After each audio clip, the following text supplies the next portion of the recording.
Sensitivity is entirely preference is something I feel like everybody has heard or said at some point. However, I beg to differ. See, sensitivity for controller is all preference until you start running into limitations.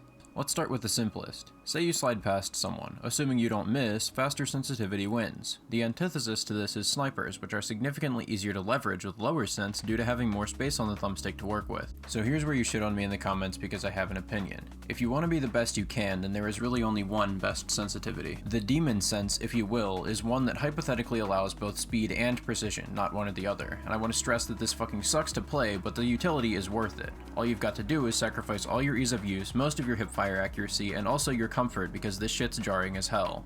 The sensitivity I'm talking about and currently leverage is 20 with a 0.5 ADS multiplier. Of course, the easiest part of this to justify is the slow ADS sense for very precise shots and the ability to use a sniper if so desired. The reason I'm using 20 raw though is the legendary movement skill gap, because the faster your sense, the closer to mouse and keyboard movement you can get. Icarus Dash can do full 360s mid-air, sliding angles becomes more flexible, and your movement becomes harder to track than the amount of yearly deaths in Cleveland, Ohio. You also waste less time switching targets, reacting to situations, and even killing yourself. Everything becomes faster when you run high sensitivity, except how long it takes to learn, because that is the true trade-off when you're stressing human potential by using a thumbstick sensitive enough to break up with you because you told it you wouldn't love it if it was a worm. When I run 10 sensitivity, it takes 2 minutes to warm up, then I feel pretty comfortable for the rest of the day. Conversely, running 20 is like cramming for calculus. It takes way more brain power to control, but it's worth it because once you master 20, you get to feel like a badass whipping your crosshair everywhere like a coked up psychotic squirrel.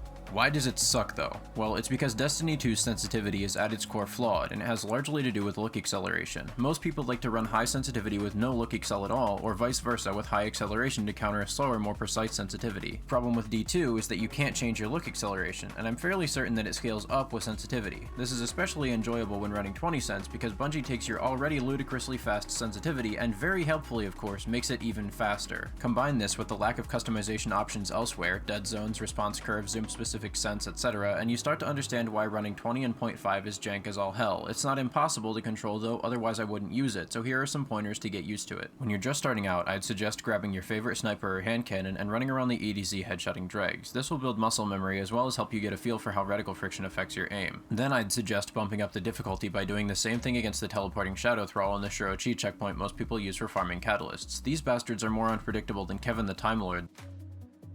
Me and the Time Lord Titan, known locally as Kevin, have a completely normal engagement where he plays with the space-time continuum at will.